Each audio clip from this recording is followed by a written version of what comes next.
Bueno, ahora sí. En esta segunda clase, los textos de referencia son 3 textos de Freud. Tenemos el método de la interpretación de los sueños, tenemos los límites a la interpretabilidad y tenemos de la sutileza de un acto fallido. ¿Sí? Vamos a arrancar con el método de la interpretación onírica o el método de la interpretación de los sueños según la traducción que cada uno tenga. ¿Sí? Fíjense que en este es un texto de 1905, o sea que está bastante ligado, digamos, a la interpretación de los sueños en cuanto a temporalidad, ¿sí? Es muy contemporáneo de la interpretación de los sueños. Entonces, Freud comienza trabajando, o comienza contándoles, mejor dicho, ¿sí?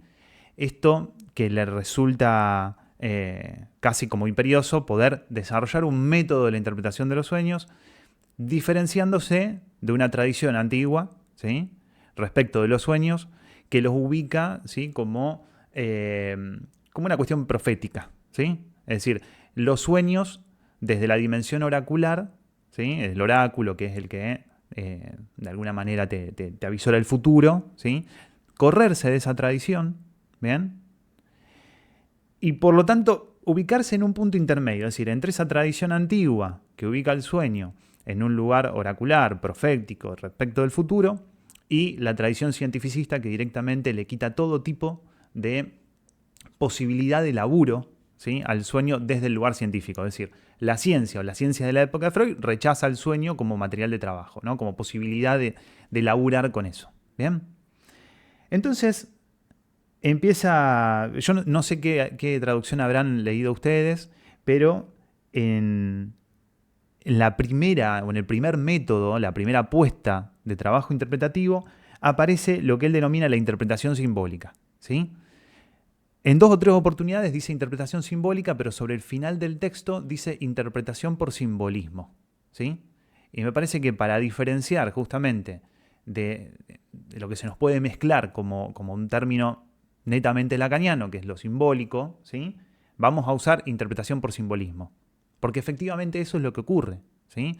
En la interpretación por simbolismo, fíjense, dice, el primero toma el contenido del sueño, ¿sí?, en su totalidad y procura sustituirlo por otro contenido comprensible y análogo en ciertos aspectos. Esta es la interpretación simbólica, decimos interpretación por simbolismo.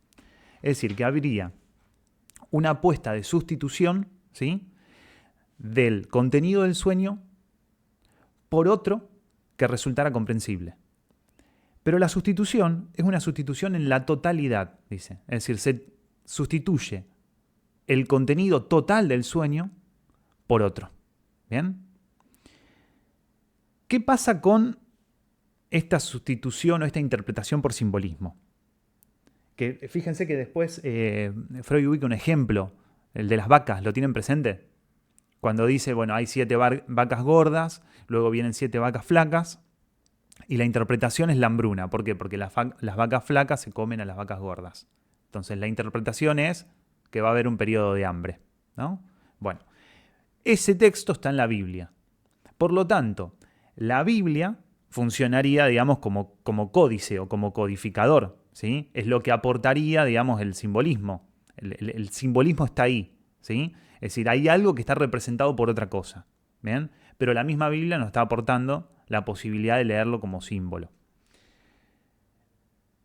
Freud a esto le encuentra otro problema, ¿sí?, que en la interpretación por simbolismo necesariamente vamos a caer en el ingenio o en la intuición del interpretador, ¿sí? Es decir, quien lea el texto, ponele este texto, el de las vacas, ¿sí? Hay 7 vacas gordas, luego 7 vacas flacas y las vacas flacas se comen a las vacas gordas. Quien interprete eso, ¿sí?, va a necesitar de su ingenio, de su intuición, o de, en esta intuición o en esta ocurrencia, ¿sí?, apelar a la historia bíblica para poder hacer la interpretación y para poder sustituir, bueno, se viene un periodo de hambruna.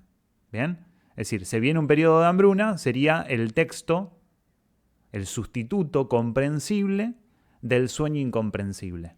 ¿Sí? Este es un problema para Freud, por lo tanto, descartaría, ¿sí?, la posibilidad de utilizar este método de interpretación por simbolismo. ¿Bien? Porque al mismo tiempo, fíjense, y esto nos va a llevar al segundo método, ¿sí?, la interpretación por simbolismo requiere algo que conecte el sustituto comprensible respecto del sueño incomprensible. Es decir, me tiene que permitir pasar de uno a otro. Si no me permite pasar de uno a otro, no puedo hacer la interpretación. Pero ¿qué es lo que me permite pasar de uno a otro? ¿Qué es lo que me permite decir este es el sustituto correcto? ¿Sí? Que aparte, tengan en cuenta esto. Si hay un simbolismo en juego, necesariamente el sustituto está representado, ¿sí?, por el sustituible. Es decir, el contenido del sueño, ¿sí?, el sustituible, está representado por el sustituto o el sustituto por el sustituible. ¿Bien? Necesariamente. Hay una representación inequívoca ahí. ¿Bien? Siempre y cuando esté sostenido en un códice. Esto se los aporto yo. Necesitas un códice o algo que codifique. ¿Sí? Bien. Pasamos entonces al segundo método, que es el método descifrador. ¿Sí? Y lo que le aportaría a Freud la cuestión del método descifrador es el elemento de la clave. ¿Sí? Que fíjense que no habría demasiada diferencia, ¿sí?, entre el método por simbolismo y el método descifrador, entre el primero, porque vieron que después ubica una variante. Los tres métodos son estos: por simbolismo y el descifrador dividido en dos. El descifrador clásico y otro que es una variante de ese descifrador. ¿Sí? Bien. El método descifrador, la principal diferencia que tiene con el método del simbolismo es que la sustitución se realiza no en cuanto a la totalidad del sueño, sino en cuanto a las partes, a los trozos o a los fragmentos del sueño. ¿Sí? Esa es la primera y única diferencia.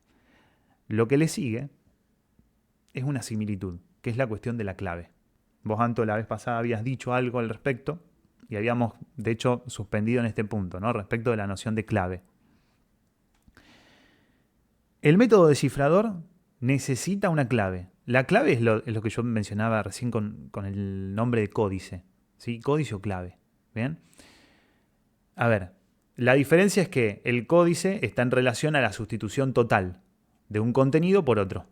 Sustituye un sueño por un texto comprensible, ¿sí?, y eso lo puedo lograr porque tengo un códice o un código que me permite hacer la traducción inequívoca, ¿sí?, entre un contenido y otro. El método descifrador no opera sobre la totalidad del sueño, sino sobre fragmentos del sueño, ¿sí?, trozos, partes o fragmentos del sueño. Y requiere de una clave. Con lo cual, digamos, si requiere de una clave, la clave tiene por función permitirme pasar nuevamente, ¿sí?, de ese elemento que en el sueño se presenta incomprensible, ¿sí?, a poder comprenderlo. Fíjense que Freud acá da un ejemplo, y en el ejemplo lo que encontramos es nuevamente la diferencia, pero respecto de o la totalidad o la parte. Pero en realidad el procedimiento es el mismo. Fíjense, si por ejemplo hemos soñado con una carta y luego con un entierro y consultamos una de las popularísimas claves de los sueños, entre comillas, hallaremos que debemos sustituir carta por disgusto y entierro por esponsales. Esa sustitución es una flasheada de Freud. ¿De dónde saca Freud que hay que traducir una cosa por otra? ¿De dónde saca? Eso hay que preguntarle. Y Freud generalmente cae en este tipo de modos de interpretación por simbolismo. Porque él supone que la cultura nos aporta, digamos, la clave de la traducción. Ponele, ¿sí? Pero eso no deja de ser la cultura que él mamó en todo caso, digamos, y no sabemos si para el paciente eso implica, ¿sí?, si carta implica disgusto. Esto es una ocurrencia de él. Es decir, lo que él encontraba como problema en el primer método, que era la cuestión del ingenio, la ocurrencia o la intuición, lo estaría utilizando acá, ¿sí? Que de hecho lo está criticando este método, y eso hay que tenerlo en cuenta, porque si bien Freud está criticando el método del desciframiento por clave, ¿sí?, por eso usa las comillas, ¿sí?, tendríamos que traducir una cosa por otra, si bien acá lo está criticando, Hay momentos, y se puede leer en los casos, ¿sí?, en donde utiliza este método por simbolismo, apelando, digamos, a la idea de que la cultura nos ofrecería, digamos, esa clave de traducción, o sería la cultura misma ese códice de traducción, ¿sí? Por suerte, en este caso, el Freud teórico, ¿sí?, no sigue los pasos de ese Freud clínico que a veces lo leemos decir este tipo de suerte de barrabasadas, como hace con Dora cuando habla del cofrecito, ¿no? El cofrecito que serían los genitales. Hace ese modo, es ese modo de traducción, ¿sí? El modo por simbolismo, ¿sí? No deja de ser una función del simbolismo, ¿sí? De hecho, pequeño paréntesis, hay un autor que a mí me parece muy interesante, de hecho bastante subvalorado, muerto hace poco, que es Umberto Eco, de formación semiólogo. Umberto Eco era semiólogo. Y se le preguntó en algún momento, en una entrevista, qué es lo que él entendía por símbolo. Y dice, me la pasé la vida intentando conceptualizar lo que es el símbolo, y es imposible. ¿Por qué? Porque hay muchas tradiciones respecto del concepto de símbolo, y lo que él termina planteando es que básicamente el símbolo, ¿sí?, es un representante. Por lo tanto, representa otra cosa. El asunto, ¿qué es lo que representa? No lo podemos saber, porque cada sistema semiótico se va a establecer sus representantes, digamos. A ver, si nosotros decimos que cuando vemos el color rojo mezclado con con el amarillo, interpretamos fuego, ¿sí?, el fuego está simbolizado en esos colores, o que cuando vemos el rojo interpretamos fuego, calor, pasión, toda esa pavada, ¿sí?, no deja de ser, digamos, un representante por simbolismo dentro de un sistema semiótico o dentro de un sistema semiótico cultural, ¿sí? No necesariamente tiene que ser así. Por lo tanto, hay arbitrariedad en la instauración del simbolismo, ¿sí? Cierro paréntesis, sigo. Freud encuentra respecto de este método, del método descifrador, otro problema. Y el problema, te lo dice después, ¿sí?, es que ¿dónde encontramos la clave? ¿Dónde está la clave que me permite decir esto es símbolo de esto? Es decir, esto es un representante de esto. ¿Dónde está la clave? Que era con esa pregunta terminamos la clase pasada. ¿Dónde está la clave que me permite hacer la interpretación, que me permite hacer esa sustitución? Y Freud acude a un griego del siglo II después de Cristo. Dice acá Artemidoro de Daldis, ¿sí? Puede ser que la traducción que tengan esté mal porque dice Dalsis y en realidad es Daldis, ¿sí?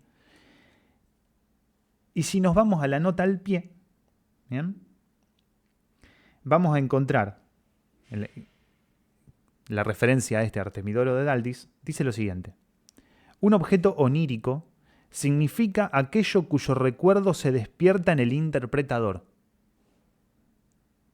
De aquí una inevitable fuente de arbitrariedad e incertidumbre, pues el elemento onírico puede despertar simultáneamente en el interpretador el recuerdo de varias cosas distintas o recordar una diferente en cada onirocrítico. Este es Artemidoro de Daldis, en un libro que se llama Interpretación de los sueños, ¿sí? Tendríamos entonces, en este autor, Artemidoro de Daldis, el método del desciframiento por clave, ¿sí? Pero fíjense que ubica la clave en el interpretador. Podríamos decir en el analista, ¿sí? ¿Cuál es el problema? Para Freud, que la clave la estamos aportando nosotros. ¿Y de dónde sacamos nosotros nuestra clave? ¿Cómo podemos saber que esa es la clave? ¿Sí? Nuevamente estamos apelando a nuestras ocurrencias, ¿sí?, a nuestra intuición, tal vez a nuestro bagaje cultural, ¿sí? Ahí somos nosotros los que estamos aportando la clave para descifrar el texto que es de otro. Es decir, estamos insertando nosotros nuestra clave ahí. Eso para Freud nuevamente es un problema. Leo un poquito más. En el libro de Artemidoro de Daldis, sobre la interpretación de los sueños, hallamos una curiosa variante de este método descifrador que corrige en cierto modo su carácter de mera traducción mecánica. Es decir, la traducción mecánica es la apelación a un códice. Acuérdense, veníamos del método por simbolismo. La traducción mecánica implica un códice. Hay un códice o un código que me dice esto por esto. ¿Sí? Bien. Pasando al método descifrador, tenemos la clave. El primer método descifrador ubica la clave, puede ser pensado casi en una similitud punto por punto con el método por simbolismo, a diferencia de que el método por simbolismo traduce totalidad del sueño. Y en el método descifrador, por partes, por trozos. ¿Sí? Yo sé que esta es una parte densa, pero ¿me siguen hasta ahí? Bien. El asunto es que para no traducir mecánicamente, anulamos la figura del códice. ¿Sí? Entre comillas la anulamos. Es decir, pasa de ser un elemento externo que me permite traducir una cosa por otra a ubicarlo en algún lugar. ¿Dónde lo ubica? Artemidoro lo ubica en el interpretador. O sea, ¿quién sería la figura del analista? ¿Sí? El analista aportaría la clave. Eso es muchas veces lo que hace Freud, que aporta la clave. Dice, bueno, acá Dora que mete los deditos en el sobrecito y entonces, digamos, esos son los genitales, se está masturbando. Ese es Freud, aportando la clave, ¿no? Pero es su clave. Ahora, hacemos una corrección. Sigo leyendo la nota al pie. La técnica que en los capítulos que siguen habré de exponer se diferencia de esta en un punto esencial. De esta quiere decir del método descifrador de Artemidoro de Daldis. El de confiar al propio sujeto del sueño el trabajo de interpretación, no atendiendo sino a lo que al mismo se le ocurre sobre cada elemento onírico, y no a lo que el intérprete pudiera ocurrírsele. Divino Freud ahí, ¿sí? La clave la aporta el soñante, ¿sí? Es el soñante el que tiene que aportarnos la clave para descifrar el texto del sueño. No es la ocurrencia del analista. Me detengo acá porque si bien parece una obviedad, las obviedades hay que decirlas, ¿sí? Porque muchas veces solemos escuchar esta idea, ¿no? O a veces en la exposición obscena de algunos casos, ¿sí? El paciente dijo tal cosa y a mí se me ocurrió tal otra, o yo le dije tal otra. Y no hay argumentación, no hay ningún tipo de dar cuenta de por qué se le respondió tal cosa al paciente, sino que queda en el lugar de la ocurrencia. Cuando uno responde desde el lugar de la ocurrencia, lo más probable es que esté aportando el analista la clave. Por lo tanto, digamos, si aporta la clave, es un punto de invasión. Digamos, ¿qué nos habilita a nosotros a introducir una clave que permita traducir ese texto? ¿No? Ahí estamos invadiendo el texto. Es un exceso. Sigue un poquito más. Lo esencial de este procedimiento, ahora está hablando de la variante del método por desciframiento, lo esencial de este procedimiento es que la labor de interpretación no recae sobre la totalidad del sueño, sino separadamente sobre cada uno de los componentes de su contenido. Como si el sueño fuere un conglomerado en el que cada fragmento exigiera una especial determinación o un tratamiento especial. Entonces, el método, hasta el momento tenemos estos dos detalles, que el sueño no se interpreta en su totalidad, se interpreta por fragmentos, ¿sí? Por partes, y que para poder interpretarlo necesitamos una clave, y la clave no está en el interpretador o en el analista, mejor dicho, ¿sí? La clave no la tiene que aportar el analista, la debería aportar entonces el analizante. El asunto es, ¿cómo hacemos para que el analizante aporte la clave? Y ahí viene algo tan importante como es la cuestión de la regla. Se lo voy a leer. El renunciamiento a la crítica de los productos mentales percibidos habremos de imponérselo expresamente, nosotros a los analizantes, o a los pacientes en principio. Le diremos, por tanto, que el éxito del psicoanálisis depende de que se respete y comunique todo lo que atraviese su pensamiento y no se deje llevar a retener las ocurrencias por creerlas insignificantes o falta de conexión con el tema dado y otras por parecerles absurdas o desatinadas. De acá nosotros vamos a extraer dos cosas. Primero, que si el psicoanálisis es un dispositivo, no tenemos ningún argumento para decir que funciona solo y mágicamente. Un dispositivo está gobernado por reglas, por actores, por un espacio, por una distribución en el espacio. Un dispositivo tiene reglas de funcionamiento. ¿Y por qué vamos a creer nosotros que un dispositivo que tiene reglas de funcionamiento siempre? Porque si el dispositivo no tiene reglas de funcionamiento, no funciona. ¿Cómo habría de funcionar sin una regla? Un dispositivo. Si el psicoanálisis es un dispositivo, hay que construirlo primero como dispositivo.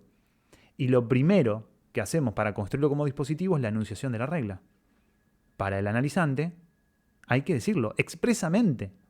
No darlo por sentado como solemos escuchar en varias oportunidades, ¿no? Que el analista se sienta, se queda en una posición de mutismo bastante absurdo y espera que por eso solo sea ubicado en el lugar del otro y que se le hable, simplemente por quedarse callado. Eso no funciona. No funciona. O mejor dicho, ha funcionado tal vez en los estudiantes de psicología. Tal vez en aquellos que se analizan pero porque quieren ser analistas. ¿Por qué? Porque se les supone que eso ya lo saben. Bueno, aún así, me parece que a ningún analista se los tendría que evitar del trabajo de enunciar cómo supone que se labura en su consultorio, en su espacio. ¿Cómo se trabaja ahí? Eso hay que decirlo. Porque si no lo decimos, no se pone en funcionamiento el dispositivo. Entonces, acá estamos jugando entre una cuestión casi técnica, como la regla, la enunciación de la regla, que pone en funcionamiento el dispositivo del análisis, y por otro lado estamos jugando, ¿sí?, en cómo producir la clave. Por supuesto, para producir la clave tenemos que hacer que el dispositivo del psicoanálisis funcione. Eso es una cuestión básica. Si no enunciamos la regla, si no lo decimos explícitamente, si no podemos dar cuenta a aquel que viene a consultarnos cómo funciona el psicoanálisis, no lo podemos hacer funcionar. No va a pasar nada. Bien, entonces, primero la enunciación de la regla. Poner a funcionar el dispositivo. Ahora, ¿la enunciación de la regla basta una sola vez? No. Porque la enunciación de la regla a veces se pone en funcionamiento o se vuelve a poner en funcionamiento, ¿sí? A veces no explícitamente enunciada como, bueno, tenés que decir tal cosa o tenés que decir todo lo que se te venga a la cabeza. No necesariamente hay que volver a enunciarla explícitamente así para poner a funcionarla expresamente. Si yo, ante el relato de un sueño, le pregunto a un paciente, bueno, a ver, de esto que dijiste acá, ¿qué se te ocurre? O, pará, ¿y por qué primero dijiste una cosa y después dijiste otra? Eso también es poner a funcionar la regla, de una manera implícita, ¿sí? Pero no nos exime de ninguna manera en el inicio, en el primer momento en que uno se encuentra con un paciente, de explicitar, por supuesto, el modo de funcionamiento del dispositivo. Entonces, la regla y el funcionamiento del dispositivo nos va a permitir que eso produzca material, que produzca texto, ¿sí? Por eso es tan importante la regla. Si la regla no funciona, no produce texto. De ahí que es muy importante, a mí me gusta decirlo de esta manera, como analistas nos tenemos que hacer hablar. No es solamente hacer que el otro hable, hacernos hablar, ¿sí? Que se nos dirija la palabra, ¿bien? Que nos quieran hablar a nosotros. Eso es importante. Porque al mismo tiempo, fíjate, no es solamente hacer que el otro hable. Porque si yo lo digo de esta manera, me estoy desimplicando de la escena. Bueno, que el otro hable. Bueno, me quedo en silencio. Total, se trata de que el otro hable. No, si yo digo de hacernos hablar, me implico directamente en la escena. Me implico en el trabajo. Yo me tengo que hacer hablar. El otro tiene que hablar, pero me tiene que hablar a mí. No a mí como yo, me tiene que dirigir su palabra. ¿Sí? Bien, fíjense este parrafito, que me parece fantástico. Dice, la interpretación de los sueños, le digo en las páginas, yo no le estuve diciendo las páginas, sepan disculpar, después en todos casos en la postproducción del video les voy agregando las páginas de las citas. Esta es la 408, pero de la edición de Ballesteros. ¿Sí? La interpretación de los sueños surgió en el curso de estos trabajos psicoanalíticos. Mis pacientes, a los que comprometía a referirme todo lo que con respecto a un tema dado se les ocurriera, me relataban también sus sueños, y hube de comprobar que un sueño puede hallarse incluido en la concatenación psíquica, que puede perseguirse, retrocediendo en la memoria del sujeto a partir de una idea patológica. De aquí a considerar los sueños como síntomas patológicos y aplicarles el método de interpretación, para ellos establecido, no había más que un paso. De esta cita extraemos dos cosas. Primera cuestión. A Freud le empiezan a contar los sueños. Cuando él les explicita la regla, ¿sí?, a los pacientes le empiezan a contar los sueños.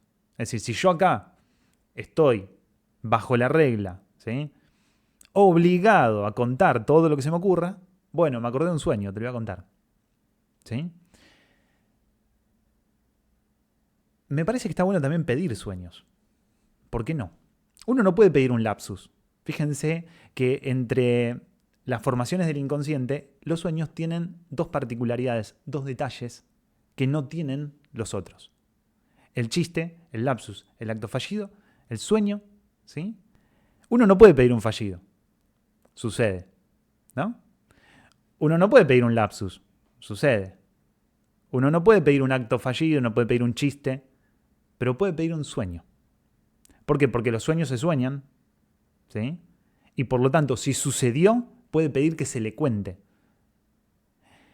A veces basta con que uno pregunte si un paciente estuvo soñando para que el paciente empiece a soñar.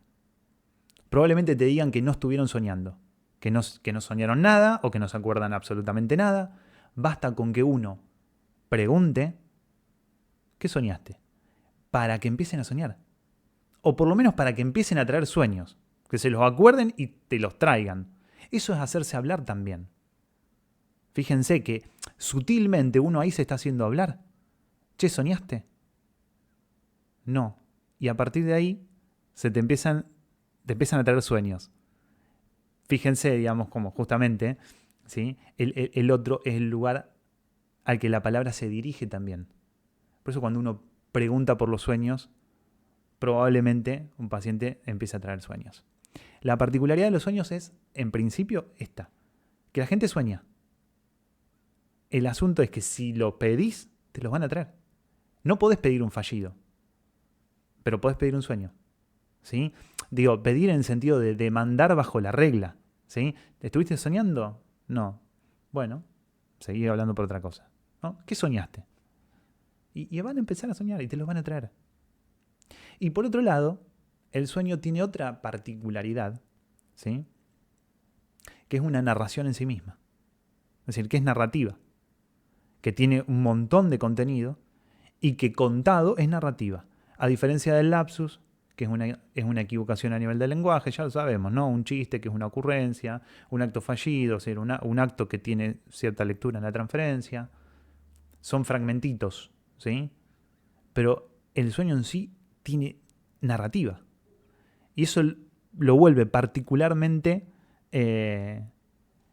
distinto respecto de las otras formaciones del inconsciente. Me parece que por eso Freud también lo ponderaba, ¿sí?, como la formación del inconsciente privilegiada o la vía regia, como decía, ¿no?, del acceso al inconsciente. Bueno, y por otro lado, el hecho de considerar al sueño como síntoma para Freud implicaría, digamos, que el sueño pasa por los mismos procesos de desfiguración, de deformación o de transformación que los síntomas, ¿sí? Que los sueños implican al deseo, ¿sí? Y que al mismo tiempo tiene un trabajo de desfiguración. ¿Hasta ahí cómo estamos? ¿Bien? Freud hace una corrección en la página siguiente, la 410, cuando hablaba de que el método de traducción por desciframiento, ¿sí? De la clave, ¿bien? Era por elementos, ¿sí? Ahora introduce la idea de las cadenas. Fíjense, las ideas, aisladamente considerada, puede una idea ser harto insignificante o aventurada, pero es posible que otra posterior le haga adquirir importancia, o que uniéndose a otras tan insulsa como ella forme un conjunto nada despreciable. Ahí empezamos a encontrar la idea del conjunto de la cadena. Es decir, que un sueño, ¿sí? Para interpretarlo, para abordar la interpretación del sueño, lo vamos a trabajar a modo de cadenas, ¿sí? O de series de ideas. Vamos a suponer que un sueño puede tener varias ideas, varios pensamientos inconscientes, como diría Freud, ¿sí? A modo de cadenas, ¿sí?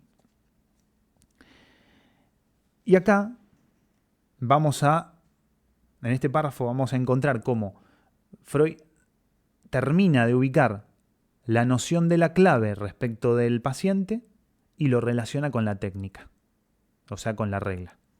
Al final de la página, de la 410, dice: los primeros ensayos de aplicación de este procedimiento nos enseñan que el objeto sobre el que hemos de concentrar nuestra atención no es el sueño en su totalidad, sino separadamente cada uno de los elementos de su contenido. Cada uno de los elementos, pero llevémoslo al tema de la cadena. Sí, cada uno de los elementos, pero en cadena. ¿Bien? Si a un paciente, a un inexperimentado, le preguntamos qué se le ocurre con respecto a un sueño, no sabrá aprender nada en su campo de visión espiritual. Dice, bueno, no se le va a ocurrir nada. Si vos le preguntás, bueno, ¿qué se te ocurre con tu sueño? Lo más probable es que te hayan dicho eso. No tengo ni la más puta idea. ¿Sí? Esto es palpable. Si vos le preguntás por el sueño en su totalidad, no te van a decir nada. Ahora bien, tendremos pues que presentarle el sueño fragmentariamente. Y entonces producirá, con relación a cada elemento, una serie de ocurrencias que podremos calificar de segundas intenciones. O sea, que señalando fragmentos del texto del sueño, o sea, elementos que están dentro de ciertas cadenas, el señalamiento, la interrogación sobre esos fragmentos, sobre esos elementos, ¿sí? Es lo que va a permitir la producción asociativa, ¿sí? Pero nosotros tenemos que poder leer o situar algunos elementos, ¿sí? Preguntar por algunos elementos y a partir de ahí posibilitar la producción asociativa. Eso es lo que nos va a permitir construir material, empezar a ubicar la clave, ¿sí?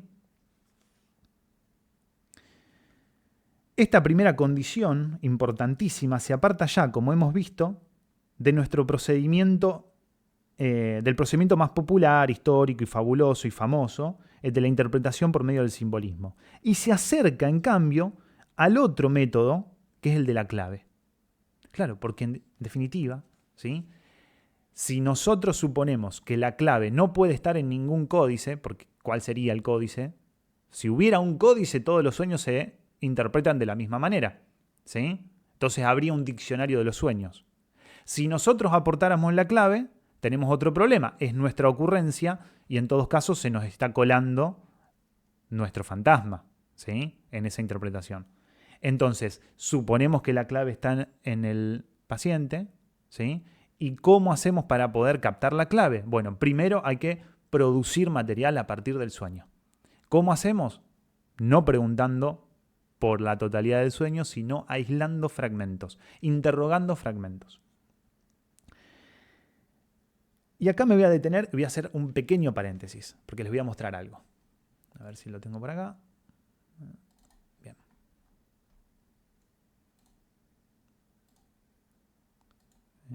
Ventana, ahí está. Bien. ¿Están viendo esta imagen?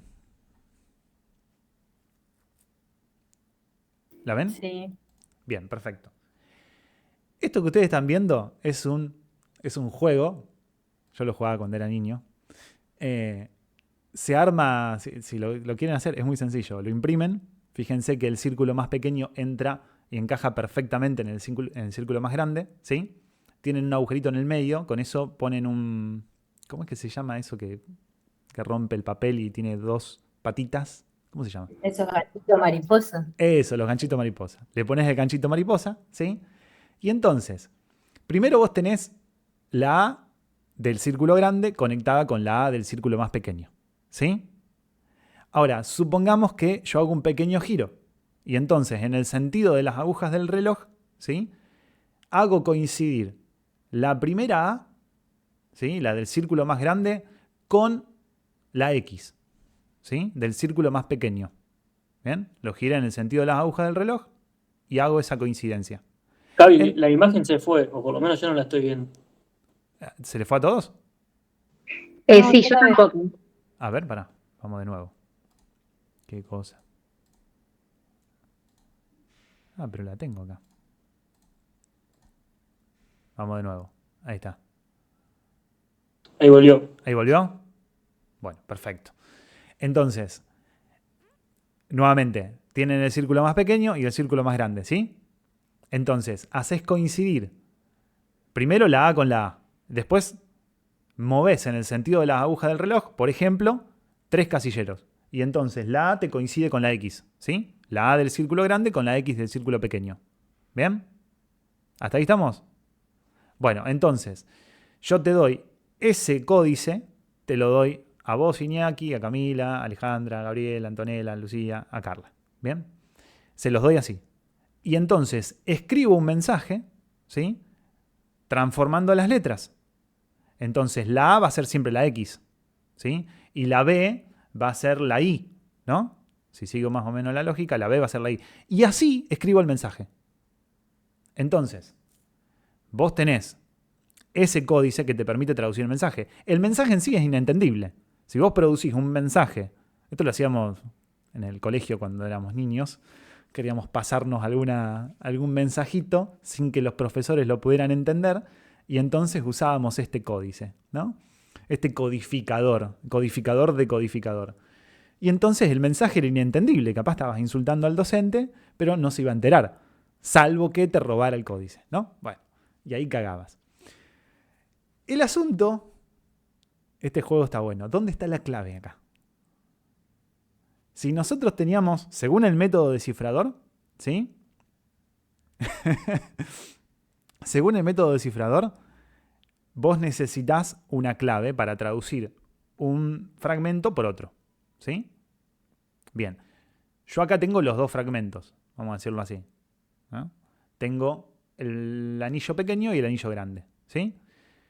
¿Dónde está la clave? ¿Cuál es la clave? La clave es lo que te permite pasar de uno a otro, ¿no? El pasaje. ¿Y cuál es la clave? La clave es la ley simbólica. La clave es 3 pasos en el sentido de las agujas del reloj. Esa es la clave. 3 pasos en el sentido de la aguja del reloj. Ahora, podría ser 5. 5 pasos en el sentido de la aguja del reloj. ¿Bien? Entonces, la clave es la ley simbólica. Esto, por supuesto, exageradamente, ¿sí? Es el método por desciframiento. Exageradamente, ¿por qué? Porque hay una interpretación o una traducción lineal, ¿sí? La A es la X, según esta clave. ¿Bien? Podríamos decir que cada analizante tendría su clave, ¿no? Cada analizante tiene su clave. Por lo tanto, siguiendo esta lógica, cada sueño, por más que el contenido sea el mismo, ¿sí? Tengamos un mismo contenido, el sueño se va a interpretar de manera distinta. No va a tener la misma interpretación, ¿sí? Cada analizante tendrá su clave. El asunto entonces está en desentrañar la clave, ¿sí? Del sueño. Cada sueño va a tener una clave. Podemos decirlo de esa manera, si quieren también. Cada sueño va a tener la clave. Por supuesto, esto es una exageración porque hay una traducción lineal, ¿sí? Y para Freud, esto de ninguna manera es así, De hecho, voy a pasar, vamos a dejar de compartir pantalla, ahí está. Voy a pasar al otro texto acerca de los límites a la interpretación de los sueños, ¿sí? Vamos a decir que por límites también entendemos condiciones, ¿sí? Es decir, los límites son las condiciones. Dicho de otra manera, por fuera de esas condiciones, ¿sí?, no hay posibilidad de interpretación de los sueños. Fíjense que la primera condición es algo que nosotros ya hemos escuchado un montón de veces. Toda interpretación fuera del análisis es agresiva, ¿sí? Tiene que haber una condición analítica, tiene que haber, entre comillas, un contrato analítico, alguien que se acerque, ¿sí?, y que nos quiera hablar y que por lo tanto nos otorgue ese lugar. Eso ya lo sabemos. El otro límite que al mismo tiempo es una condición es dónde ubicamos la clave, ¿sí? La vamos a ubicar en el analizante, no en nosotros. No vamos a aportar nosotros la clave, ¿sí? ¿Y por qué vine acá? Ahora me olvidé por qué vine.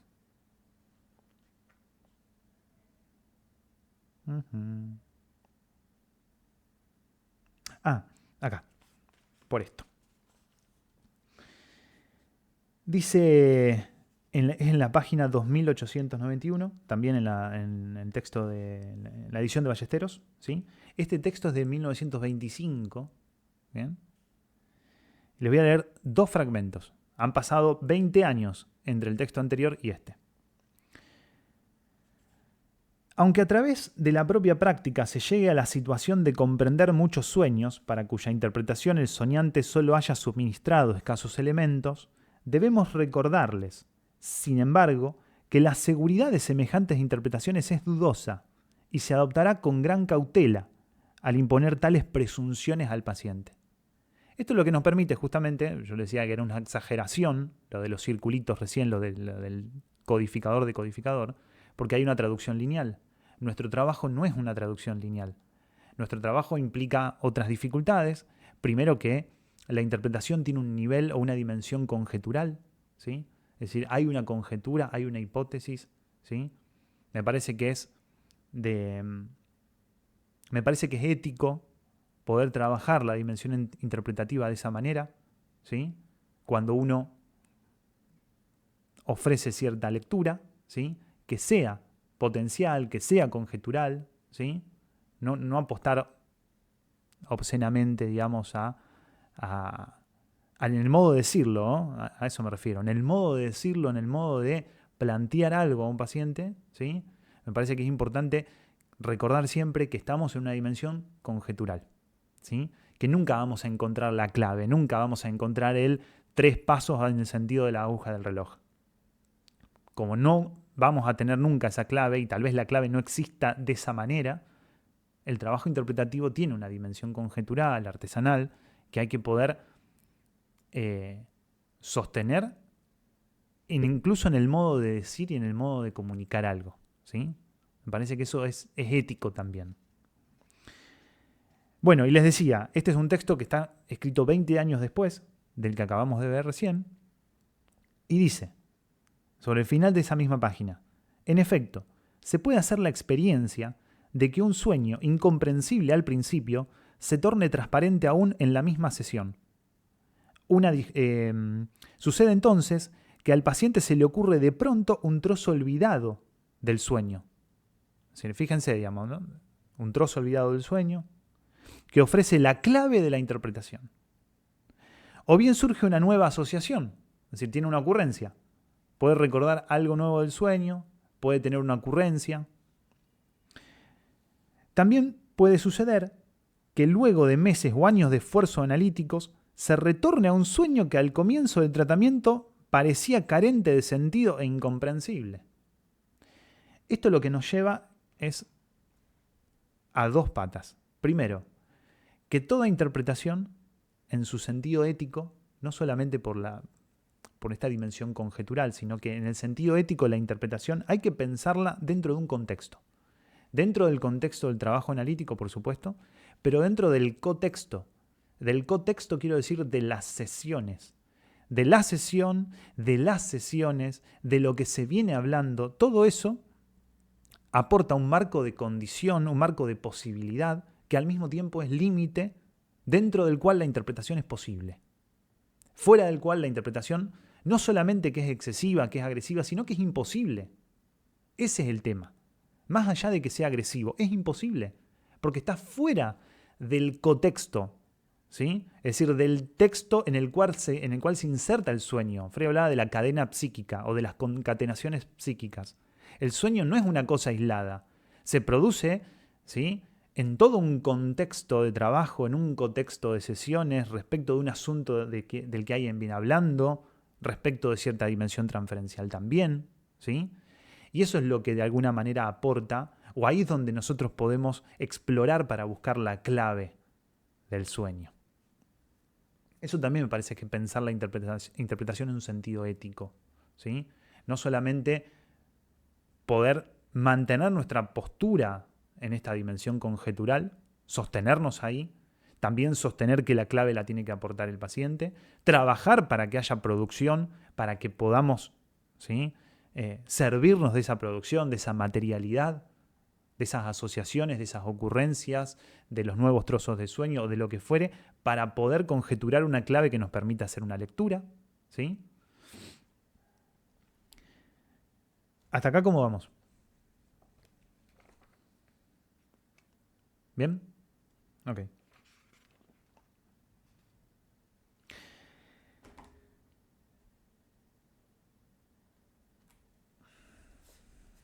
Y entonces voy a pasar ahora... No, primero vamos con esto. Les traje además algo que, viste, cuando uno está trabajando en algo, se encuentra con cosas y las lee en la clave de lo que viene trabajando. Me fui a leer Cortázar porque tenía ganas de no leer ni Lacan ni Freud en el medio del consultorio. Entonces me fui a leer Cortázar y encontré algo que nos viene al pelo. Vamos a hacer un trabajo de interpretación. Vamos a hacer un trabajo de interpretación de un sueño. Ahora, compartir.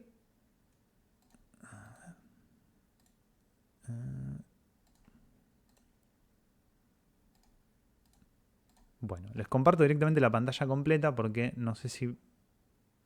Bueno, ¿ahí están viendo el texto? Sí. Bien, este texto está en este libro de Cortázar, ¿sí? Es un libro bastante conocido de cuentos, Todos los fuegos del fuego. Está el conocido La salud de los enfermos, está el de la carretera, que ahora no me acuerdo cómo se llama, La autopista del sur. Bueno, esto lo extraje de un cuento que se llama La reunión o reunión, ¿sí? ¿Alguien lo leyó? ¿El cuento? No. No. Bueno, mejor entonces. Lo que tenemos al principio, entre comillas y en bastardilla, es el texto del sueño, del sueño que tiene un personaje. ¿Sí? Lo leemos. Luis, junto a un árbol, rodeado por todos nosotros, se llevaba lentamente la mano a la cara y se la quitaba como si fuese una máscara. Con la cara en la mano se acercaba a su hermano Pablo, a mí, al teniente, a Roque, pidiéndonos, con un gesto, que la aceptáramos, que nos la pusiéramos, pero todos se iban negando, uno a uno, y yo también me negué, sonriendo hasta las lágrimas, y entonces Luis volvió a ponerse la cara, y le vi un cansancio infinito, mientras se encogía de hombros y sacaba un cigarrillo del bolsillo de la guayabera. ¿Qué interpretan?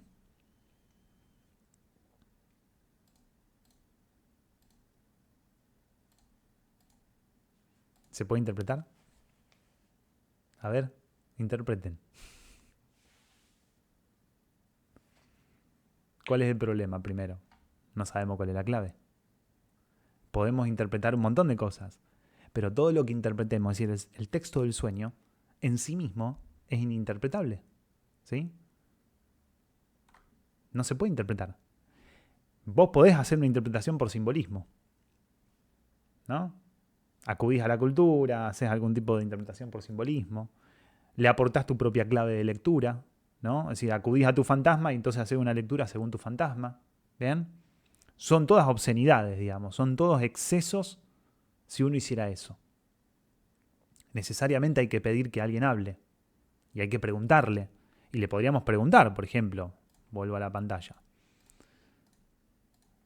Le podríamos preguntar al paciente, ¿no?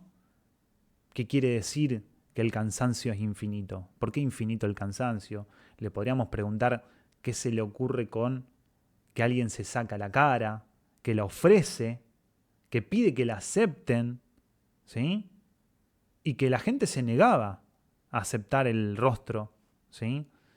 De este que se sacaba la cara. Le podemos preguntar todo eso, ¿no? De Luis, ¿no? ¿Por qué? ¿Qué pasa ahí? ¿Sí? Podemos ir preguntando porque hay algo que nos resulta curioso, ¿sí? ¿Por qué el cansancio infinito? ¿Por qué infinito un cansancio? ¿No? Si el cansancio por definición no es infinito, por ejemplo, ¿no? Apelamos a las relaciones. ¿Por qué Luis está pidiendo que los otros acepten esa cara que se estaba sacando, ese rostro que se estaba sacando? ¿Sí? Y probablemente si empezamos a preguntar por los fragmentos del sueño, por esas partes que resultan tal vez un poco más bizarras, un poco más raras, que gramaticalmente nos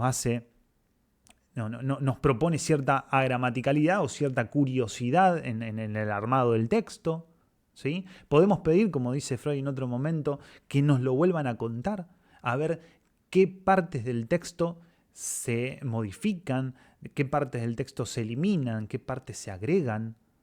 Podemos preguntar esas cosas, podemos volver a pedir un relato del sueño y tal vez en algún momento empiecen, a partir de las asociaciones, a develarse algunas claves.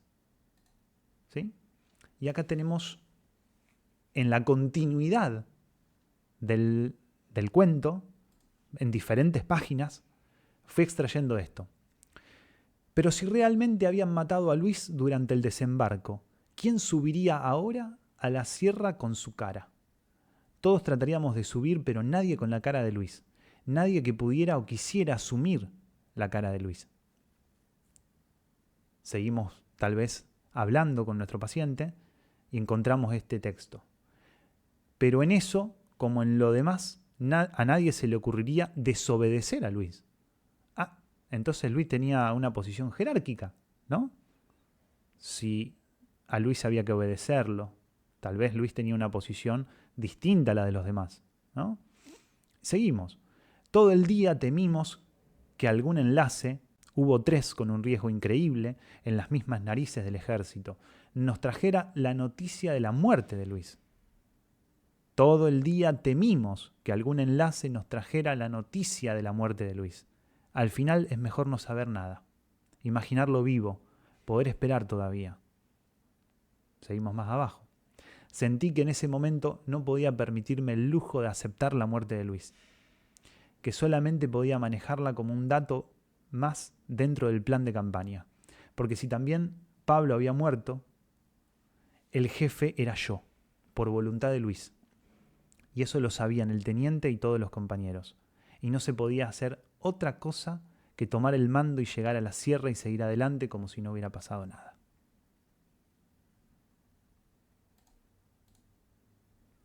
Ahora se vuelve interpretable, ¿no? ¿Qué interpretan ahora? Develando la clave. Ahí tenemos las claves. O por lo menos hay un texto que nos ofrece la posibilidad de conjeturar una clave, ¿no? ¿Qué interpretan? Acá hay analistas, vamos. Dense el lugarcito. Pero el narrador no es Luis entonces. No. Luis es vamos a decir así, con cierto protagonismo en el sueño, digamos, ¿no? Pero el narrador no es Luis, es otro, sí. Hay un rechazo a esa muerte de Luis. No querer tomar ese lugar. Hay 2 cosas, claro, no querer saber nada de la posibilidad de que Luis muera, ¿no? Ahora eso se vuelve claro, digamos, ¿no? Porque si en el sueño está Luis rogando que le acepten el rostro y todos lo niegan, como no, te voy a aceptar el rostro, ¿no? Bueno, ahora se vuelve un poco más clara cuál es esa aceptación o esa negación o ese rechazo, ¿sí? En cuanto a la posibilidad de la muerte de Luis. Claro. Y tenemos algo más. Les vuelvo a poner el texto a ver si se les ocurre. Lean tranqui.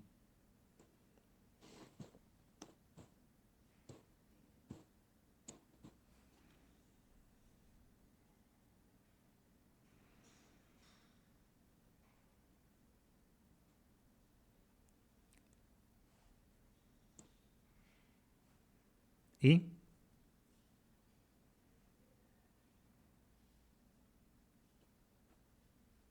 Tiene que ver con eso cuando dice desobedecer, como que el tipo era, o nada que ver.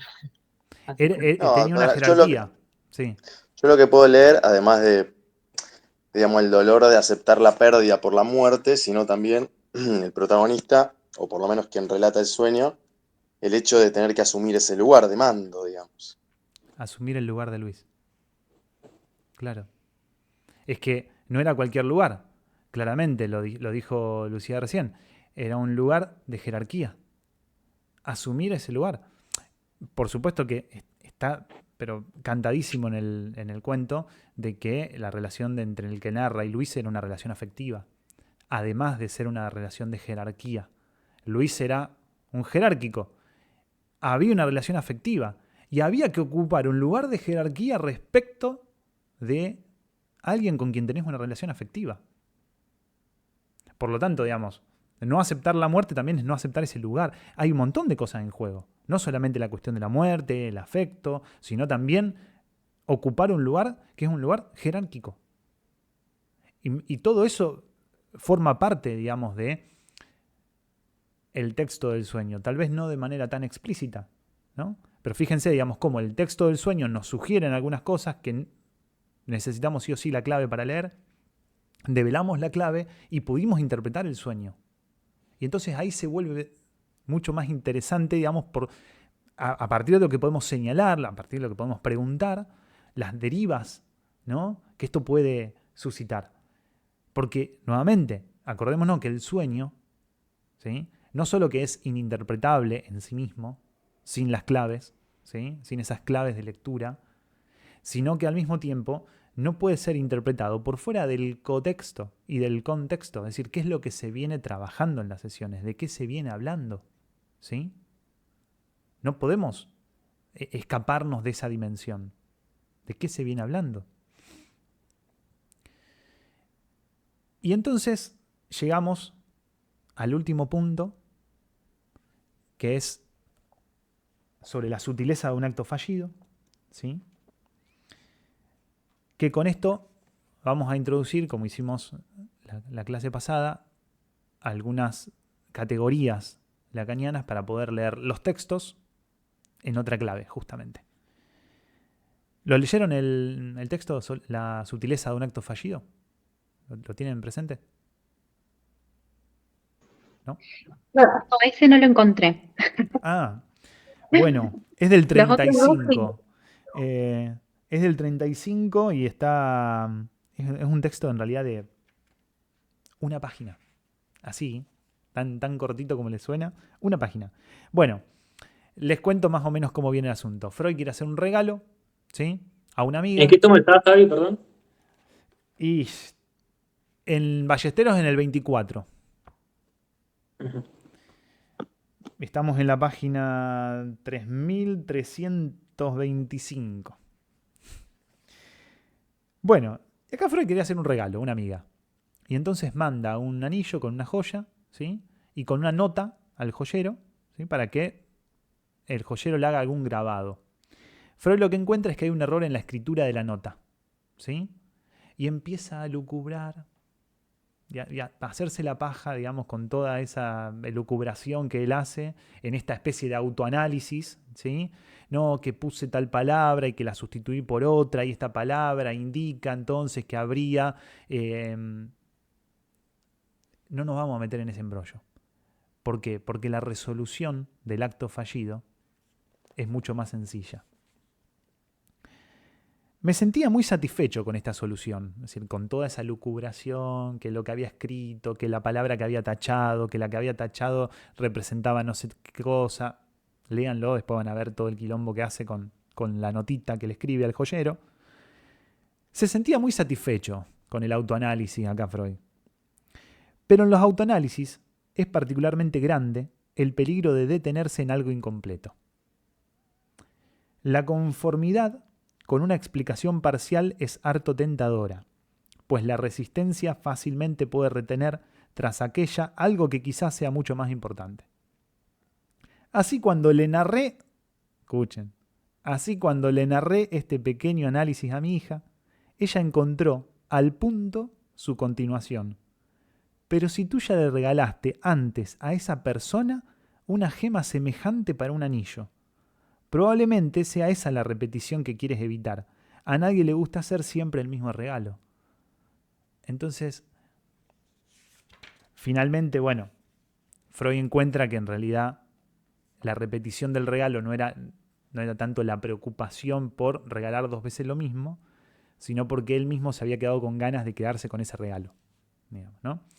Es decir, de no regalar lo que regaló y quedárselo, y por lo tanto, digamos, lo vuelve a regalar, pero, bueno, porque no se lo podía haber regalado él, digamos, ¿no? Es decir, se privó de ese gesto para consigo. Pero fíjense que lo interesante de esto es que Freud se embrolla en esa especie de autoanálisis, que acá no tiene que ver con la completud o la incompletud del análisis, sino como cuando justamente te dirigís a otro, es ese otro el que te escucha justamente desde otro lugar, ¿sí? Y el que te pone en tu lugar. Pero si vos ya lo regalaste eso, ¿sí? Es decir, necesariamente, y acá encontramos, digamos, otro gran límite, que también es la condición de posibilidad del análisis, ¿sí? No hay autoanálisis porque cuando uno habla se dirige a otro. Se dirige al otro, se dirige al otro. Por eso el otro, Lacan lo trabaja ambiguamente cuando dice es el lugar de la palabra, pero es el lugar al que se dirige la palabra y es el lugar desde donde viene la palabra. Por eso también cuando construye el grafo del deseo, la pregunta aquí voy, vieron que a veces aparece como que es la pregunta del otro al sujeto. No, por momentos pareciera que es el sujeto el que le pregunta al otro qué quieres, pero en realidad el inicio es el otro preguntando al sujeto qué quieres. Es decir, es desde donde viene la palabra y hacia dónde va la palabra, ¿sí? Por eso, el lugar del código, ¿sí? Es quien te pone en advertencia de tu mensaje y por lo tanto, digamos, esto parecerá nuevamente una obviedad, como dijimos antes, ¿sí? Pero no hay posibilidad del análisis sino en la medida en que quien habla, en este caso, digamos, casi en un sentido técnico lo digo, ¿no? El paciente, ¿no? El analizante, con su decir, se dirige al otro. Si no se dirige al otro, si no propiciamos, digamos, esa transferencia y que se nos hable, nuevamente es ininterpretable. Necesariamente esto tiene que ser dirigido a. Fíjense cómo ese acto fallido se vuelve de alguna manera legible, pero porque Freud va y se lo cuenta a la hija. En la medida en que se queda enroscado con sus propias ocurrencias, no va a ningún lado. En la medida en que se lo dice a la hija, y la hija lo pone en advertencia de algo que él no está pudiendo ver, no está pudiendo leer, ¿sí? Es que eso se le vuelve legible, ¿sí? Entonces, ahí tenemos otra condición y otro límite, ¿no? Para el análisis. Como decíamos antes, hacernos hablar es justamente ir produciendo de alguna manera ese lugar al que se nos habla, digamos, ese lugar como otro. Pero hay que producirlo. No va de suyo, ¿no? Nuevamente volvemos a la construcción del dispositivo. No va de suyo que ese lugar del otro es el que ocupemos de entrada. Hay que producirlo. Hacernos hablar es eso, ¿no? Ir ocupando de alguna manera ese lugarcito, ¿sí? Al que se dirige la palabra y desde el cual, digamos, podemos hacer la lectura. Porque así como el lugar del otro es el código también, ¿no? Vieron que muchas veces Lacan lo dice de esa manera. Venimos hablando de código, de códice, ¿no? Es decir, si el sujeto se dirige al código, ¿sí? Va a aportar justamente las claves, porque está conectando con el código, ¿no? ahí va a aportar la clave. Porque es cuando, en toda la materialidad de la sesión, cuando alguien habla, se dirige al otro, y cuando se dirige al otro, que es justamente el lugar del código, ¿sí? Es ahí donde va a aportar la clave. Porque vos estás en ese lugar, y porque necesariamente cuando alguien habla, se dirige al otro. Bueno, tal vez me embrollé un poco en esta última parte. Espero que no. Pero bueno, vamos a dejarlo por ahí. Preguntas, comentarios, aportes, algo que les haya quedado. Mientras tanto, aprovecho a saludar a Alejandra y a Gabriel, que se sumaron recién para esta segunda clase. Bueno, hay gente que no pudo estar en esta segunda. Bueno, Carla también se sumó para esta segunda. Iñaki lo mismo. Es decir, hay un recambio, pero bueno, esto es lo que sucede cuando es bimodal, digamos, ¿no? Cuando es sincrónico y asincrónico. Aprovecho para dejarle saludos a gente que directamente se anotó para hacerlo de manera asincrónica. Y bueno, para los que no pudieron estar hoy, van a estar probablemente en la última o viéndolo en la grabación, ya les dejo el saludo. Bueno, entonces, comentarios, aportes, preguntas. En esta diferencia que vos mencionabas hoy entre el Freud clínico y el Freud teórico, pensaba que quizás uno de los grandes problemas que tuvo Freud es que, si bien por momentos menciona esto de que la clave la da el paciente, el analizante, cuando él va a leer los casos, lo va a leer con la clave edípica, siempre. Y por eso a Dora le dice lo del dedo en la cartera, que lo mete, y a Hans le enchufa el complejo de Edipo, porque lo quiere encajar directamente, se lo encaja el complejo de Edipo a Hans. Sí. Y lo lee en esos términos, digamos. Y no va a poder leer otra cosa que eso, tampoco, por otro lado. Bueno, ¿No? sí, y esas son categorías y me parece que, a ver, entiendo que hay una diferencia, todavía no la estaría pudiendo conceptualizar demasiado precisamente, ¿sí? Pero entre la clave de lectura de un texto, es decir, lo que te permite hacer justamente la interpretación, es decir, lo que te ofrece la clave para hacer la interpretación, como hicimos recién con el juego recién del texto, del sueño en el cuento de Cortázar, hay una diferencia con las categorías, que es lo que charlábamos la clase anterior. Es decir, las categorías conceptuales, en este caso, yo tiendo a pensar que en psicoanálisis no son conceptos, son matrices de lectura. No son conceptos en términos teóricos, como conceptos en la filosofía o conceptos en otra disciplina. No son conceptos como en otro saber, como en la sociología, en la filosofía, en la lingüística. Son matrices de lectura, digamos. Por eso es que tienen la capacidad, digamos, esos conceptos, o matrices de lectura, mejor dicho, de insertarse en un texto y entonces ofrecer, digamos, alguna posibilidad de lectura. Me parece que la función de la matriz, ¿no? Del Edipo como matriz, cuando lo hacía Freud, o así como nosotros hoy podemos ubicar otras matrices de lectura, como son el sujeto, el objeto, el otro, el yo, la conciencia, ¿no? O el otro como la conciencia. Bueno, todas las matrices lacanianas, ¿sí? Lo que nos permiten es producir preguntas. Nos permiten conjeturar y construir preguntas, digamos. Y en un segundo paso, en todos casos, ofrecer una lectura, ¿sí? Es una lectura que produce conjeturalmente, ¿sí?, una hipótesis. Y a partir de esa hipótesis, las matrices de lectura nos permiten preguntar. A partir de la hipótesis que nosotros conjeturamos respecto de lo que alguien viene hablando, ¿sí?, nos permite construir una pregunta. Por eso es que, insisto, nunca preguntamos pelotudeces, nunca preguntamos pavadas. Preguntamos en virtud de lo que estamos pudiendo leer conjeturalmente en un texto. Alguien habla, nosotros con las categorías que contamos podemos producir una hipótesis, una conjetura, ¿sí? Esa conjetura tendrá que ver, digamos, con esa posición de sujeto y de las relaciones con el otro, ¿sí? Es decir, la posición fantasmática que habita, ¿no? Y a partir de esa conjetura, de esa hipótesis, producir preguntas, ¿sí?, que de alguna manera lleven o apunten, digamos, a que se descifre o a poder lograr cierto desciframiento, digamos, del fantasma, ¿no? Pero diferencio ahí, me parece que es importante mantenerlo diferenciado, que una cosa es la clave de interpretación de un texto, que la podemos empezar a aislar, a captar, a conjeturar también, digamos, en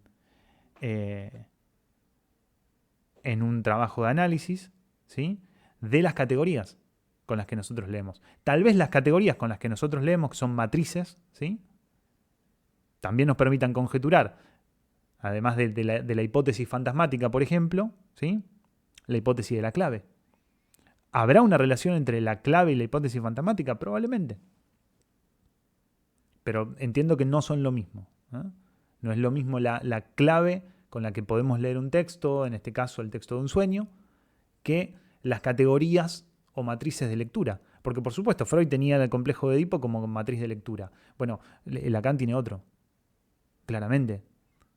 Sujeto, objeto, otro, real, simbólico, imaginario, el yo, el moi, el je. Digo, son matrices de lectura distintas que las que tenía Freud. Por eso, digamos, lo que pusimos en juego la vez pasada con los otros textos freudianos, digamos, es cómo interpreta Freud según sus categorías, ¿no? Cómo interpreta la conquista del fuego según la categoría pulsional, según la teoría de la pulsión, y cómo nosotros pudimos hacer una lectura distinta de ese texto a partir de las categorías lacanianas. ¿Sí? Entiendo la similitud que están planteando, Iña, entiendo la similitud porque tienen que ver con la posibilidad de la lectura, pero me parece que hay una pequeña diferencia en cuanto al nivel del trabajo que uno va haciendo. ¿Mm? El tema que estoy pensando ahí con Lacan, quizás él habla de coordenadas, funciones, o más abstractas y que permiten como lecturas más ambiguas, si se quiere. En cambio, el complejo de Edipo, por ejemplo, te lleva a decir, el varón odia al padre y quiere a la madre, entonces como que encasilla más, encaja más. Y por ahí lo que Freud caía en el error algunas veces, o muchas, era en querer encajar el relato ahí. Ah, sí. Sí, por supuesto. En muchas oportunidades, de hecho, le explicita la teoría, y me parece que eso es algo completamente infructífero. Decirle a alguien, bueno, usted odia a su padre y ama a su madre, y odia a su padre porque su padre es el rival respecto de su madre. Explicitar, digamos, una cuestión teórica es infructífera, es expulsiva, digamos, ¿no? Y no produce nada. No produce nada más que rechazo, además, ¿no? Y también, y es cierto, que en muchos momentos se lo ve a Freud intentando convalidar la teoría. Es decir, en esto de llevar, digamos, no usar tanto sus conceptos para poder leer, sino que el concepto quede convalidado con lo que el paciente estaba diciendo. Por eso el forzamiento que muchas veces vos ahí estás señalando, ¿no? Ese forzamiento. Sí, Anto. No, bueno, pensaba justo en eso, ¿no? Que por ahí esta cuestión, ¿no? de la matriz de lectura, que vos lo nombrás así, como que entiendo que para que justamente no caiga en una interpretación por simbolismo, la importancia de la abstinencia. Uh-huh. O sea, una abstinencia que justamente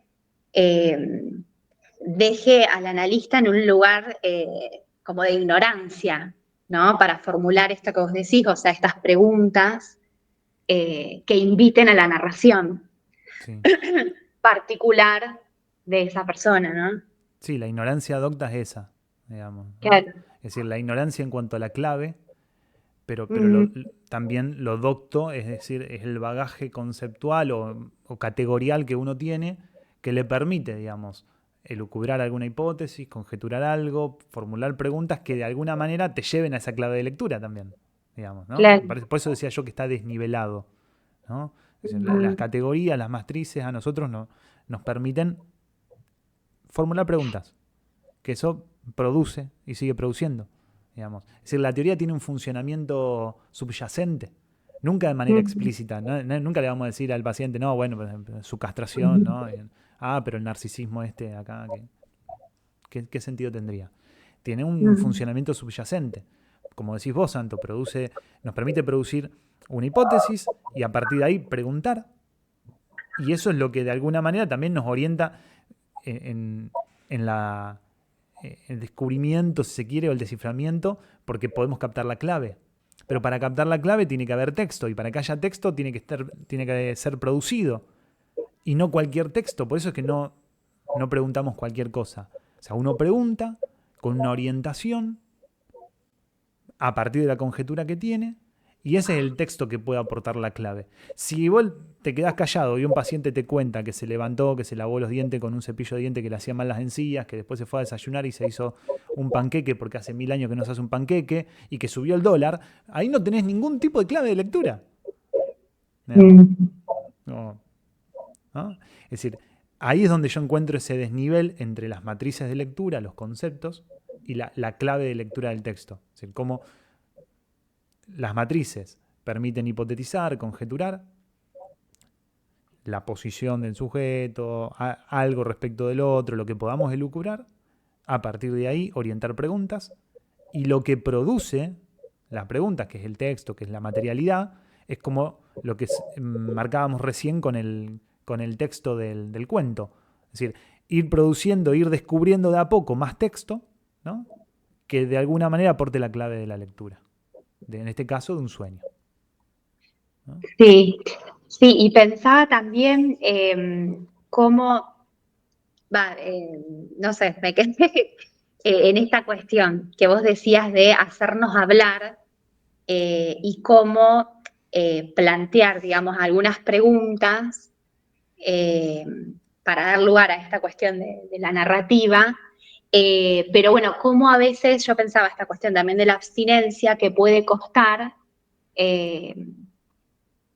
sostener ese lugar de ignorancia, digamos, ¿no? Como que pareciera que a veces uno cae en esto de tener que dar respuestas o de saber.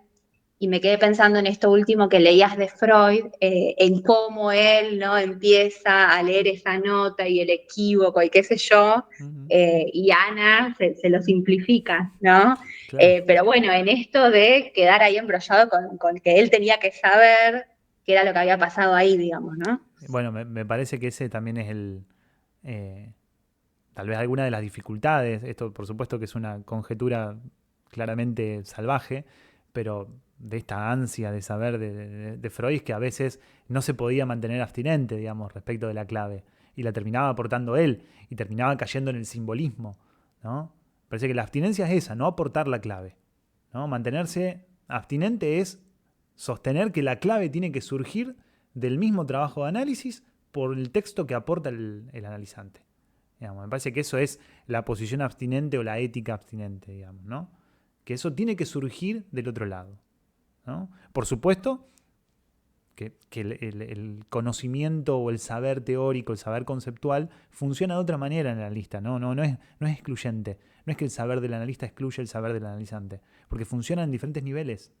El único saber que excluye el del analizante es aportar la clave, digamos. Todo lo otro funciona en un nivel conjetural para producir, para que eso produzca texto, para que produzca decir, digamos, ¿no? Y también, y me parece que acá donde podemos pasar de un registro a otro, ¿no?, es decir, esto de hacernos hablar, lo voy a decir grotescamente, porque no lo tengo conceptualizado todavía demasiado bien, bebotear un poquito. Es decir, entrar dentro de las redes o entrar dentro de las coordenadas eróticas del paciente. Si a un paciente le gusta hablar de tal o cual cosa y vos te dormís escuchando eso, lo más probable es que se vaya a la mierda. Porque va a querer hablarle a alguien que le interese lo que le está diciendo. Digamos.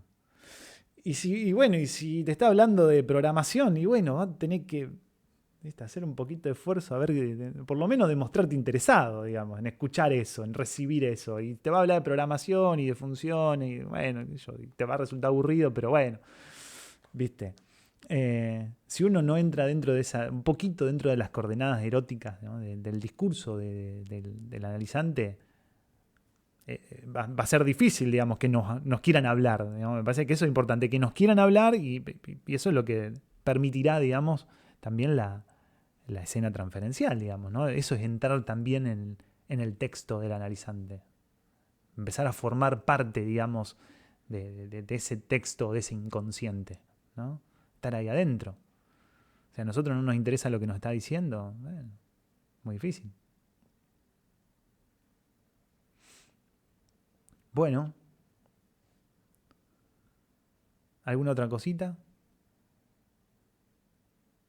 No me quiero extender demasiado para no embarullarles la cabeza, pero vamos. Bueno, la siguiente vamos a trabajar, o está titulada como Interpretación y Construcción. Fundamentalmente la clase 5 de la lógica del fantasma, de la versión de Rodríguez Ponte, la pueden conseguir ahí en internet. Y Construcciones en Psicoanálisis, que es un texto del 37, si no me equivoco. Bueno, gente, gracias nuevamente por estar. Ha sido un placer, gracias por la participación, los comentarios, las preguntas. Gracias, Anto. Gracias, No, Javi, gracias a vos. Bueno, nos vemos entonces la próxima, hasta el 25. Dale, nos vemos. Chao, Chao. Javi. Que anden bien. Chao, gracias. Chau, chau.